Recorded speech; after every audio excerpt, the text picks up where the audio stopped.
कर्तव्य भावना से ऊंचा है। रास्ते सुनसान, कोई दूर दूर तक दिखाई नहीं दे रहा है। करूं तो क्या करूं, समझ नहीं आ रहा।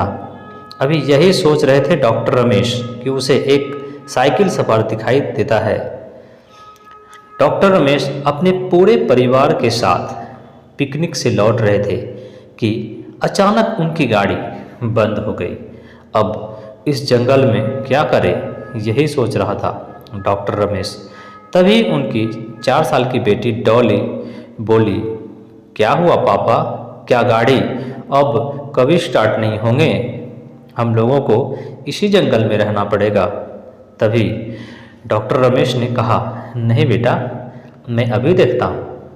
तभी स्वीटी उनकी पत्नी बोल पड़ी, अति संभल कर, रास्ता सूना है और जंगली जानवरों का खतरा भी, बाहर संभल कर जाइए। बहुत देर तक डॉक्टर रमेश कोशिश करता रहा पर गाड़ी स्टार्ट नहीं हुई। उसने भगवान से प्रार्थना की, हे भगवान, कोई मदद को ही भेज दे। तभी साइकिल सवार मोहन दिखाई देता है। मोहन खुद वहां पहुंचकर डॉक्टर रमेश से पूछा, क्या हुआ सर, कोई परेशानी है क्या? डॉक्टर रमेश ने कहा, मेरी गाड़ी बंद हो गई है और अब अंधेरा भी हो गया है, अगर आप कोई मदद कर सके तो। अभी डॉक्टर रमेश बोल ही रहे थे कि मोहन बोल पड़ा, घबराइए मत, मैं देखता हूँ, मैं एक मैकेनिक हूँ, जंगल से बाहर शहर में मेरी गैराज है। तभी मोहन ने गाड़ी चेक किया और गाड़ी को ठीक कर कहा, सर आप गाड़ी स्टार्ट करें। जैसे ही डॉक्टर रमेश चाबी लगाकर ऑन किया, गाड़ी स्टार्ट हो गई। डॉक्टर रमेश उनसे कहा, आपका जो भी चार्ज हो बता दो, हम दे देंगे।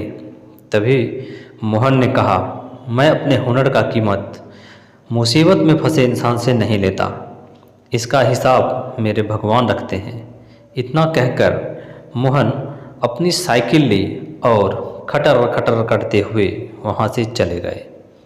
तभी डॉक्टर रमेश ये सोचने लगा कि एक मामूली सा मैकेनिक का काम करने वाले का दिल इतना बड़ा है कि इसके सामने तो मैं किसी योग्य नहीं। कुछ सालों बाद डॉक्टर रमेश का अस्पताल में एक एक्सीडेंट का केस आया। डॉक्टर रमेश ने सभी स्टाफ से कहा, इस मरीज का देखभाल में कोई कमी ना हो। संजोग से उस मरीज के साथ कोई अपना नहीं था और ना ही वो होश में था। जो कुछ बताता, उस मरीज को कई दिन बाद होश आया तो उसने देखा वो अस्पताल में पड़े हैं। तो उसने एक स्टाफ से पूछा कि मैं कितना दिन से यहाँ पर हूँ? तो स्टाफ ने कहा 10 दिन से। तो मरीज बोला, मेरा बिल तो बहुत बन गया होगा। तो इस पर वो स्टाफ कुछ कहता, इससे पहले ही पीछे से आवाज़ आया, जी बहुत। इस पर मरीज बोल पड़ा, लगभग कितना?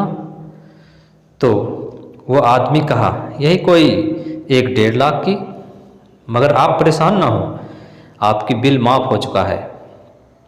इस पर मरीज हैरानी से उन्हें देखने लगा। तभी वो बोल पड़े, अरे आपने मुझे पहचाना नहीं, मैं वही हूँ जिनकी गाड़ी जंगल के रास्ते पर खराब हो गई थी और आपने ठीक किया था। और बोले कि हम मुसीबत में फंसे इंसान से पैसे नहीं लेते, इसका हिसाब मेरे भगवान रखते हैं। सच कहूँ तो आपका कहा शब्द मेरी तो ज़िंदगी बदल दी है। तभी से मैंने भी फैसला किया है कि अब मैं भी आपकी राह पर चलूँगा। मैंने ये करके देखा और अपने आप को पहले से अधिक खुश और सुखी पाया। जी हाँ दोस्तों, कर्तव्य भावना से ऊंचा है। आपको ये छोटी कहानी कैसी लगी, कृपया कमेंट में ज़रूर बताएं और चैनल को सब्सक्राइब करें। वीडियो वॉच करने के लिए आपको बहुत बहुत धन्यवाद।